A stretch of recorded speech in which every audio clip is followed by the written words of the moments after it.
Hi friends. అమ్మ ప్రతి ఒక్క చోట ఉండడం చేతే దేవుణ్ణి సృష్టించాడు దేవుడు. అందుకోసమే అమ్మ రూపంలో దేవుడు ఉండడు కాబట్టి ప్రతి ఇంటికి అమ్మ అనే రూపం పెట్టించినాడు.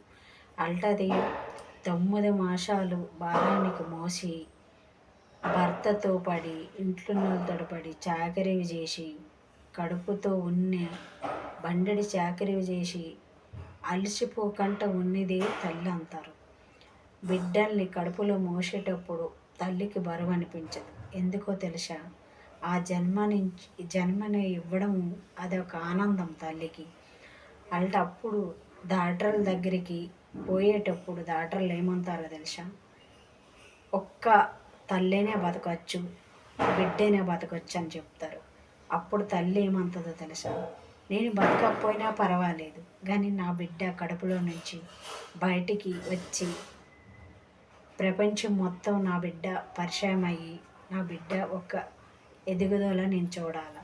నేను భూమి మీద లేకపోయినా పర్వాలేదు, కానీ నా బిడ్డ జన్మించి అందరికీ పరిచయం పలానోళ్ళ బిడ్డ అని పేరుకు ఉండాలి అని ఆ తల్లి కొట్లాడుతుంది. తల్లితనంకు మించింది ఏమి ఉండదు ఫ్రెండ్స్.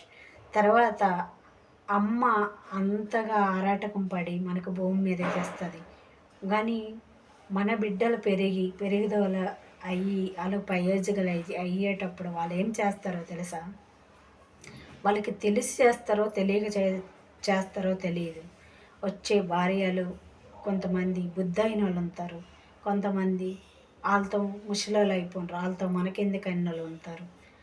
అలాగే కాదు, వాళ్ళు ఎందుకో తెలుసా? బిల్డింగ్లు కట్టమనరు, పెద్ద పెద్ద బంగ్లాలు కట్టి మనకి ఇమ్మనరు. ఎవరో కట్టిన గుడికాడ వాళ్ళు పెట్టే పిడికుడు అన్నము ఎవరో పెడితే మనం తినకూడదు అని పోరాటకం పడతారు తల్లిదండ్రులు. బిడ్డలను కాసిన తర్వాత కూడా ఎవరో పెట్టిన తిండి తింటే వాటికి ఇదేముంటుంది, మా బిడ్డలకి ఇలువ తక్కువ పరువు తక్కువ అని తల్లిదండ్రులు ఆలోచిస్తారు. అలాగా అర్థం చేస్తే అవతల వాళ్ళు కూడా అర్థం చేయాలి. అత్తమామలు కూడా బిడ్డల్ని సపోర్ట్ చేయాలి. ఎందుకంటావా? మన బిడ్డలు ఎదుగుదోలే మనకు మోక్షం. ఎవరో చెప్పుడు మాటలు విని మన బిడ్డలు ఎట్లా పోతే మనకెందుకని ఆలోచించకూడదు. మన బిడ్డలు ఎదుగుదోల, మన బిడ్డలు మంచిగా ఉంటే మనకు పిడకడ బుగ్గిస్తారని ఆలోచన మనకు ఉండాలి. అది అర్థం చేసుకుంటే అమ్మతనం మించింది భూమి మీద ఏమీ లేదు ఫ్రెండ్స్.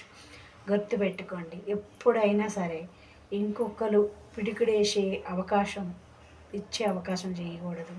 వాళ్ళకు ఓపుకున్న అన్నాలు కొంచెం తినాలి. అలా ఓపిక లేనప్పుడు మన అక్కను చేర్చుకోండి. ఎందుకంటారా? మీరు అనొచ్చు, మీరు ఎట్లా చేసినారు అక్క అని. ఇంతవరకు నా పిల్లల్ని నా అత్తమామల్ని దచ్చతిచ్చినాను. ఇప్పుడు అంతావా? నా పిల్లకి పెళ్ళి అయిపోయి వెళ్ళిపోతుంది, నా కొడుకు నా దగ్గరికి వస్తాడు. నేను ఇంకా ఆ అవకాశం వాళ్ళకి ఇవ్వలేను.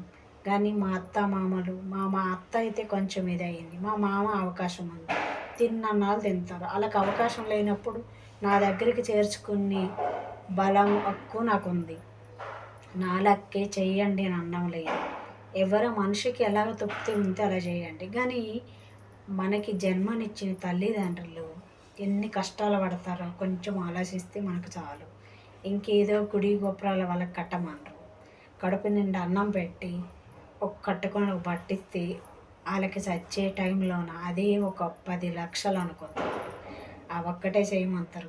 రేపు పొద్దున్న మన పరిస్థితి కూడా అక్కడికి వచ్చినప్పుడు మనం కూడా ఎదురు చూసేది అది. ఓకే ఫ్రెండ్స్, అందరూ మీరే కాదు నేనే కాదు అందరం అర్థం చేసుకోండి.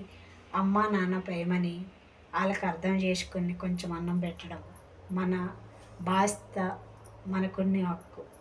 మనకి జన్మనిచ్చినారు, మనకి ఇంతవరకు పెంచినారు, మన భర్తని పెంచి పెద్ద చేసి మన చేతిలో పెట్టినారు.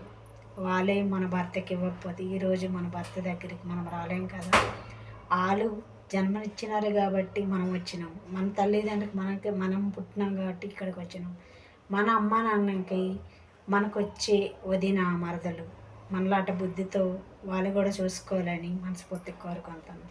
అమ్మా నాన్నకి మించిన దైవము ఈ భూమి మీద ఇంకేది పుట్టలేదు. అమ్మ తర్వాత ఏ ఒక్కటైనా గుర్తుపెట్టుకోండి ఫ్రెండ్స్. ఎందుకో తెలుసా? 9 మాసాలు మోసినప్పుడు కూడా భర్త బాధ పెట్టే వాళ్ళు ఉన్నారు. బాధ పెడతాడ కదని పక్కన తీసి పెట్టలేదు కడుపుని. మరి ఇంట్లో ఒక పూట సాలి సరిపడిన తిండి పిల్లలకి పెట్టి ఆమె కూడా కడుపుతో ఉండి కూడా పస్తులుండే రోజులు ఉంటాయి. అప్పుడు కూడా ఎందుకు ఈ కడుపు అని తల్లికి మా మనసు అనిపించదు. తండ్రి బాధ పెట్టినప్పుడు కూడా అనిపించదు. ప్రజలు కూడా ఎందుకు ఇంతమందిని కాస్తుంది అన్నప్పుడు కూడా తల్లికి ఆ బిడ్డ బరువు ఉండదు. అంత తల్లిని మనం ఎప్పుడు కూడా చాలా ఎలివివ్వాలి. ఓకే ఫ్రెండ్స్, మీకు నచ్చితే ఇది కరెక్టా కాదా? బాయ్.